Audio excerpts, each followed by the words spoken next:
നമസ്കാരം. ന്യൂസ് കേരള പ്രധാന വാർത്തകളുമായി CK നാസർ കാഞ്ഞങ്ങാട്. കണക്കുകൾ കൃത്യമായി നൽകിയില്ലെങ്കിൽ കേന്ദ്രം എങ്ങനെ സംസ്ഥാനത്തിന് പണം നൽകുമെന്ന് ഹൈക്കോടതി ചോദിച്ചു. വയനാട് പുനരധിവാസത്തിന് SDRFൽ നിന്ന് എത്ര രൂപ ചെലവഴിക്കാനാകുമെന്നതിനെക്കുറിച്ചുള്ള കണക്കുകൾ വ്യക്തമാക്കാത്തതിനാലാണ് ഹൈക്കോടതി ഡിവിഷൻ ബെഞ്ച് സംസ്ഥാന സർക്കാരിനെ രൂക്ഷമായി വിമർശിച്ചത്. വയനാട് പുനരധിവാസവുമായി ബന്ധപ്പെട്ട് സംസ്ഥാന സർക്കാരിൻ്റെ SDRF ഫണ്ടിലെ കാര്യങ്ങൾ വിശദീകരിക്കാൻ ഫിനാൻഷ്യൽ ഓഫീസർ നേരിട്ട് ഹാജരായിട്ട് പോലും കോടതിയുടെ ചോദ്യങ്ങൾക്ക് കൃത്യമായി മറുപടി നൽകാൻ കഴിഞ്ഞില്ല. കേന്ദ്രവും സംസ്ഥാനവും തമ്മിലുള്ള പ്രത്യാരോപണങ്ങൾ അവസാനിപ്പിക്കണമെന്നും കോടതി പറഞ്ഞു.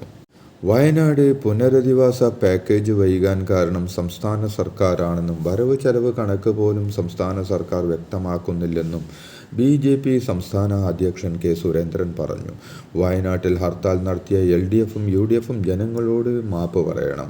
ഈ പ്രശ്നത്തിൽ വസ്തുത മനസ്സിലാക്കാതെയോ മനസ്സിലാക്കിയിട്ട് മോദി സർക്കാരിന് കുറ്റം പറയാൻ ഉദ്ദേശിച്ചോ ആണ് CPMും കോൺഗ്രസും ചേർന്ന് നിന്നതെന്ന് പറഞ്ഞ സുരേന്ദ്രൻ സംസ്ഥാനത്തിൻ്റെ ദുരിതാശ്വാസ നിധിയിൽ നിന്ന് വന്ന പണം എന്തുകൊണ്ട് ചെലവഴിക്കുന്നില്ലെന്നും എന്തുകൊണ്ട് അന്തിമ മെമ്മോറാണ്ടം നൽകാൻ കാലതാമസമുണ്ടായി എന്നും ചോദിച്ചു. SDRF ഫണ്ട് ഉപയോഗിച്ച് മാത്രം കാര്യങ്ങൾ നടത്താൻ കഴിയില്ലെന്നും SDRF പണം ചൂരൽമലയിലെ ആവശ്യത്തിന് കഴിയുമോ എന്ന കാര്യം വിവാദങ്ങൾ ഉയർത്തുന്ന ആളുകൾ പറയുന്നില്ലെന്നും മന്ത്രി K. രാജൻ പറഞ്ഞു. വയനാട് പുനരധിവാസവുമായി ബന്ധപ്പെട്ട് ഹൈക്കോടതി നടത്തിയ വിമർശനങ്ങളിൽ പ്രതികരിക്കുകയായിരുന്നു മന്ത്രി. അതേസമയം വിശദാംശങ്ങൾ പൂർണ്ണമായും അവതരിപ്പിക്കുന്നതിൽ കുറവുണ്ടായോ എന്ന കാര്യം അറിയില്ലെന്നും വ്യാഴാഴ്ച കോടതിയിൽ സമയം അനുവദിച്ചിട്ടുണ്ടെങ്കിൽ അക്കാര്യം കോടതിയെ ബോധ്യപ്പെടുത്തുമെന്നും മന്ത്രി പറഞ്ഞു. ഹേമ കമ്മിറ്റി റിപ്പോർട്ടിലെ സർക്കാർ ഒഴിവാക്കിയ ഭാഗം പുറത്തുവിടുന്നതിനെതിരെ വീണ്ടും പരാതി. ഹേമ കമ്മിറ്റി റിപ്പോർട്ടിൽ നിന്നും സർക്കാർ വെട്ടിമാറ്റിയ ഭാഗങ്ങൾ ഇന്ന് പുറത്തുവിടുമെന്നായിരുന്നു വിവരാവകാശ കമ്മീഷൻ നേരത്തെ അറിയിച്ചിരുന്നത്. എന്നാൽ വിവരാവകാശ കമ്മീഷന് മുന്നിൽ പുതിയ പരാതി ലഭിച്ചിട്ടുണ്ടെന്നും ഈ പരാതി പരിശോധിച്ച ശേഷം മാത്രമേ ഉത്തരവ് സംബന്ധിച്ച തീരുമാനമുണ്ടാകുമെന്നാണ് അപ്പീൽ നൽകിയ മാധ്യമപ്രവർത്തകനെ വിവരാവകാശ കമ്മീഷൻ അറിയിച്ചത്. 2030 KSEB 10,000 മെഗാവാട്ട് ഉൽപാദനശേഷി കൈവരിക്കുമെന്ന് വൈദ്യുതി മന്ത്രി K. കൃഷ്ണൻകുട്ടി പറഞ്ഞു.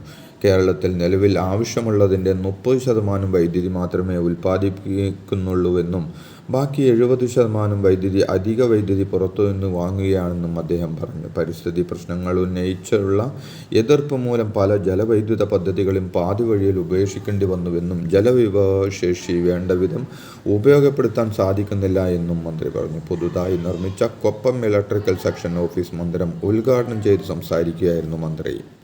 സാധാരണക്കാർക്ക് താങ്ങാൻ കഴിയാത്ത വിധം വൈദ്യുതി നിരക്ക് കൂടുകയാണെന്നും അത് അനാസ്ഥ കൊണ്ടും അഴിമതി കൊണ്ടും ഉണ്ടാക്കി വെച്ചതാണെന്നും പ്രതിപക്ഷ നേതാവ് VD സതീശൻ പറഞ്ഞു. വൈദ്യുതി നിരക്ക് കൂട്ടിയതിൻ്റെ ഉത്തരവാദിത്തം പൂർണ്ണമായി വൈദ്യുതി ബോർഡിനും സർക്കാരിനുമുള്ളതാണെന്നും പ്രയാസപ്പെടുന്ന ആളുകളെ വീണ്ടും ഷോക്കടിപ്പിക്കുന്ന ഈ പരിപാടി പിൻവലിക്കണമെന്നും നിരക്ക് വർധനക്കെതിരെ കോൺഗ്രസും UDFും സമരമുഖത്ത് പോകുമെന്നും അദ്ദേഹം പറഞ്ഞു. കണ്ണൂരിൽ വീടിനുള്ളിൽ മരിച്ച നിലയിൽ കണ്ടെത്തിയ ADM നവീൻ ബാബു തൂങ്ങി മരിച്ചതാണെന്ന് പോസ്റ്റ്മോർട്ടം റിപ്പോർട്ട്. സംശയകരമായ പരിക്കുകളോ പാടുകളോ ശരീരത്തിൽ ഇല്ലെന്നും പോസ്റ്റ്മോർട്ടം റിപ്പോർട്ടിലുണ്ട്. അതേസമയം നവീൻ ബാബുവിൻ്റെ മൃതദേഹത്തിൽ ഇൻക്വസ്റ്റ് പരിശോധന നടത്തും മുമ്പ് തങ്ങളെ അറിയിച്ചില്ലെന്നാണ് നവീൻ്റെ കുടുംബം വ്യക്തമാക്കി. Archbishop Mar George Jacob Koovakad കർദിനാളായി സ്ഥാനമേറ്റു. Archbishop Mar George Jacob Koovakad കർദിനാളായി സ്ഥാനമേറ്റു. ഇന്ത്യൻ സഭാ ചരിത്രത്തിലാദ്യമായിട്ടാണ് വൈദികരിൽ നിന്നും ഒരാളെ നേരിട്ട് കർദിനാൾ പദവിയിലേക്ക് ഉയർത്തുന്നത്. വത്തിക്കാനിലെ സെന്റ് പീറ്റേഴ്സ് ബസിലിക്കയിൽ നടന്ന ചടങ്ങിൽ ഫ്രാൻസിസ് മാർപ്പാപ്പയാണ് മാർ ജോർജ് ജേക്കബ് കൂവക്കാട് ഉൾപ്പെടെ 21 പേരുടെ സ്ഥാനാരോഹണ ചടങ്ങിന് മുഖ്യ കാർമ്മികത്വം വഹിച്ചത്. ഭക്തിസാന്ദ്രമായ സ്ഥാനാരോഹണ ചടങ്ങിൽ ഫ്രാൻസിസ് മാർപ്പാപ്പ സ്ഥാനിക ചിഹ്നങ്ങൾ അണിയിച്ചതോടെ മാർ കൂവക്കാട് കർദിനാൾ പദവിയിലേക്ക് ഉയർത്തപ്പെട്ടു. പൗരോഹിത്യത്തിൻ്റെ 20ാം വർഷത്തിലാണ് മാർ ജോർജ് ജേക്കബ് കൂവക്കാട് ഉന്നത പദവിയിലേക്ക് ഉയർത്തപ്പെടുന്നത്. കത്തോലിക്ക സഭയുടെ നായകനിരയിൽ ഇനി കേരളത്തിൻ്റെയും ഇന്ത്യയുടെയും അഭിമാനമായി കാർദിനാൾ ജോർജ് കൂവക്കാട് ഉണ്ടാവും. ആർച്ച് ബിഷപ്പ് മാർ ജോർജ് കൂവക്കാടിനെ കർദിനാൾ പദവിയിലേക്ക് ഉയർത്തുന്നത് ഭാരതത്തിന് അഭിമാനകരമായ കാര്യമാണെന്ന് പ്രധാനമന്ത്രി നരേന്ദ്രമോദി പറഞ്ഞു. ഫ്രാൻസിസ് മാർപ്പാപ്പയ്ക്കൊപ്പമുള്ള ഇന്ത്യൻ പ്രതിനിധി സംഘത്തിൻ്റെ ചിത്രം പങ്കുവച്ചുകൊണ്ടാണ് സ്ഥാനാരോഹണ ചടങ്ങിനിടെ പ്രധാനമന്ത്രി Xൽ കുറിപ്പിട്ടത്. സീറോ മലബാർ സഭയ്ക്ക് ചരിത്ര നിയോഗമാണ് മാർ ജോർജ് ജേക്കബ് കൂവക്കാടിൻ്റെ കർദിനാൾ പദവിയെന്ന് CBCI പ്രസിഡന്റ് മാർ ആൻഡ്രൂസ് താഴത്ത് പറഞ്ഞു. ലളിത ജീവിതം നയിക്കുന്ന വൈദികനാണ് മാർ ജോർജ് ജേക്കബ് കൂവക്കാടെന്നും നയതന്ത്ര രംഗത്തുള്ള മാർ കൂവക്കാടിൻ്റെ പ്രാഗൽഭ്യം മാർപ്പാപ്പ നേരിട്ട് മനസ്സിലാക്കിയെന്നും അദ്ദേഹം പറഞ്ഞു. കൂവക്കാടിൻ്റെ കർദിനാൾ പദവി മാർപ്പാപ്പയുടെ ഭാരത സന്ദർശനത്തിന് സഹായകമാകുമെന്നും ആൻഡ്രൂസ് താഴത്ത് പറഞ്ഞു. ആരാധനാലയ സംരക്ഷണ നിയമസാധുത ചോദ്യം ചെയ്തുള്ള ഹർജിയിൽ വാദം കേൾക്കുമെന്ന തീരുമാനവുമായി സുപ്രീം കോടതി. ഡിസംബർ 12 മുതൽ വാദം കേൾക്കാൻ ചീഫ് ജസ്റ്റിസ് അധ്യക്ഷനായ പ്രത്യേക ബെഞ്ച് രൂപീകരിച്ചു. BJP നേതാവ് അശ്വിനി കുമാർ ഉപാധ്യായ ഉൾപ്പെടെ നൽകിയ ഹർജികളിൽ കഴിഞ്ഞ വർഷം കേന്ദ്ര സർക്കാരിൻ്റെ നിലപാട് കോടതി തേടിയിരുന്നു. പിന്നീട് ഹർജികൾ കോടതി പരിഗണിച്ചിരുന്നില്ല.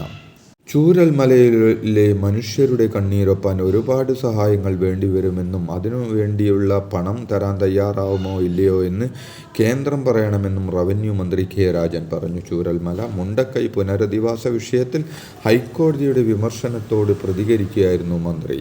വയനാട് പുനരധിവാസത്തിനായി സ്വന്തം നിലക്ക് ഭൂമി വാങ്ങി വീട് വയ്ക്കാനുള്ള സന്നദ്ധത കർണാടക, തെലങ്കാന സർക്കാരുകൾ അറിയിച്ചതായി AICC general secretary KC Venugopal MP പറഞ്ഞു. ഇരു സർക്കാരുകളും നിരന്തരം ഇക്കാര്യം ആവശ്യപ്പെട്ടിട്ടും കേരള സർക്കാർ ഇവരുമായി ആശയവിനിമയം പോലും നടത്തിയില്ലെന്നും അദ്ദേഹം പറഞ്ഞു. മുണ്ടക്കൈ ചൂരൽമല ഉരുൾപൊട്ടൽ ദുരിതബാധിതർക്കുള്ള സഹായം കൈമാറാൻ ഇനി സംസ്ഥാന സർക്കാരിനെ കാത്തുനിൽക്കില്ലെന്ന് മുസ്ലിം ലീഗ് സംസ്ഥാന ജനറൽ സെക്രട്ടറി PMA സലാം പറഞ്ഞു. ദുരിതബാധിതർക്കായി ലീഗ് പ്രഖ്യാപിച്ച പുനരധിവാസ പദ്ധതി ഉടൻ നടപ്പാക്കുമെന്നും ഇതിനുള്ള നടപടിക്രമങ്ങൾ തുടങ്ങുമെന്നും PMA സലാം പറഞ്ഞു. തിരുവനന്തപുരം വഞ്ചിയൂർ വഴി തടഞ്ഞ് CPM പാളയം ഏരിയ സമ്മേളനം നടത്തിയ സംഭവത്തിൽ കോടതിയലക്ഷ്യം ചൂണ്ടിക്കാട്ടി ഹർജി. ഗതാഗതം തടസ്സപ്പെടുത്തുന്ന രീതിയിൽ പാതയോരങ്ങളിൽ സമ്മേളനങ്ങൾ നടത്താൻ പാടില്ലെന്ന ഹൈക്കോടതി ഉത്തരവിന് വിരുദ്ധമായാണ് സമ്മേളനം നടന്നതെന്ന് ചൂണ്ടിക്കാണിച്ച് മരടി സ്വദേശിയായ N. പ്രകാശാണ് ഹൈക്കോടതിയിൽ കോടതിയലക്ഷ്യ ഹർജി ഫയൽ ചെയ്തത്. ഇതോടെ ഇന്നത്തെ പ്രധാന വാർത്തകൾ സമാപിച്ചു. നന്ദി, നമസ്കാരം. കാഞ്ഞങ്ങാട് മാണിക്കോത്ത് ഗ്രീൻ ഷോപ്പിയുടെ ഏറ്റവും വലിയ വാട്ടർ പ്യൂരിഫയർ സെയിൽസ് ആരംഭിച്ചു. ബോർവെള്ളം, ഫിൽട്ടർ വെള്ളം, കിണർ വെള്ളം എന്നിവ കോംബോ ഓഫർ വഴി നല്ല വെള്ളമാക്കാം. തുക തവണകളായി അടക്കാൻ EMI സൗകര്യം. കൂടുതൽ വിവരങ്ങൾക്ക് ബന്ധപ്പെടുക Kanhangad Manikoth green shoppe 9447151447. Thank U.